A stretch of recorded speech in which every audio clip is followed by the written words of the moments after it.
Sir, जिस दिन election हो रहा है बीजेपी बढ़त दिखाई दे रही है, कैसे देखते हैं? सबसे पहले तो भारतीय जनता पार्टी के लोगों को जीत मिली है, उन्हें बधाई, और आशा करता हूं कि जो जनादेश दिल्ली की जनता ने उन्हें दिया है उसकी वो प्रतिपूर्ति करेंगे।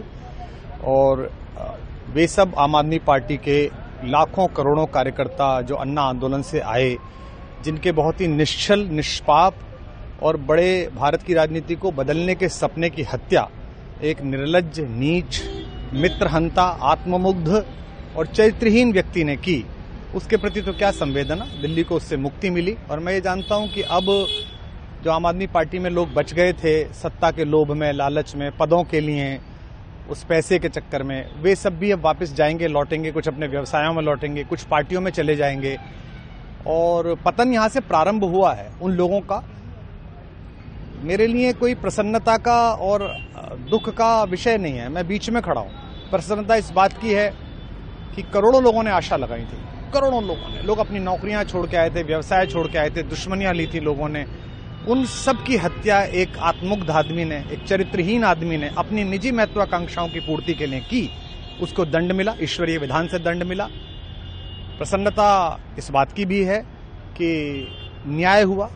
आज जब कहना नहीं चाहिए, लेकिन आज टीवी पर जब जंगपुरा का निर्णय आया और सामने दिखाई दिया कि मनीष हार गया, तो सदा तटस्थ रहने वाली और राजनीति से विरत रहने वाली मेरी पत्नी जो है, उसकी आंख में आंसू आ गए, वो रोने लगी। क्योंकि उसी से उसने कहा था कि अभी तो है ताकत, और उसने कहा था भैया ताकत सदा तो नहीं रहती। तो ये अहंकार आशा करता हूं अगले लोग नहीं करेंगे, जो बाकी दल है वो नहीं करेंगे, इससे सबक लेंगे। और दिल्ली के नागरिकों को मैं अच्छे शासन के लिए बधाई देता हूं। अब भारतीय जनता पार्टी अपने नेतृत्व में सरकार बनाकर दिल्ली के जो दुख थे पिछले 10 वर्ष के, उन्हें दूर करे। और आम आदमी पार्टी के समस्त कार्यकर्ताओं को कहता हूं कि आपने जिस किसी भी लोभ लालच में, सब कुछ जानते हुए एक ऐसे व्यक्ति के समर्थन में काम किया जिसने अपने मित्रों की पीठ में झुरा घोंपा, गुरु को धोखा दिया, अपने साथ कंधे से कंधा मिला के लड़ने वाली महिलाओं को अपने घर लाके पिटवाया, अपनी निजी सुख और साधन के लिए जनता का पैसा खर्च किया, अब उससे आशा लगानी छोड़ें, अब बाहर निकलें, अपना अपना जीवन देखें। मुझे राघवेंद्र सरकार राम की कृपा मिली, जिनका ये घर है, जिनकी कृपा से मैं यहाँ खड़ा हूँ। मुझ पर कृष्ण कृपा हुई कि मैं इस निर्लज्ज सर्कस से बाहर आ सका। मैं उन सब से भी अच्छे भविष्य की कामना करता हूँ कि वो कोई गंदगी ना फैलाएं कहीं भी, वो लौट जाएं अपने शिविरों में। जिस तरह माधव को, कृष्ण को दूत देखकर भी भरी सभा में अट्टहास करने वाला दुर्योधन जो ये कहता था सुचिग्रम नैव दास्यामि बिना युद्धे न केशवः, बिना युद्ध के 5 गांव भी नहीं दूंगा, आज वो अपनी सीटों के लिए तरस रहा है। और मुझे पता है कि इस दुर्योधन का अंत भी टूटी हुई जंघा के साथ बड़ा ही दारुण होगा। और भारतीय राजनीति एक कलंकित अध्याय के रूप में इस बौने दुर्योधन को और इसके दरबार के तमाम शकुनियों को याद करेगी।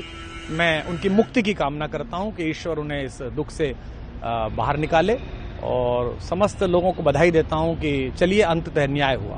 सर, बात करें दिल्ली के चुनाव या यूपी के उपचुनाव मिल्कीपुर को लेकर, चुनाव आयोग पर तमाम तरह के आरोप लगाए जा रहे हैं। अखिलेश यादव ने कल कहा कि वहाँ उपचुनाव में मिल्कीपुर, ये राजनीतिक विषय है, इस पर मैं राजनीतिक कार्यकर्ता नहीं हूं, तो इस पर मेरी टिप्पणी शोभनीय नहीं है, वो आपस में सब जाने।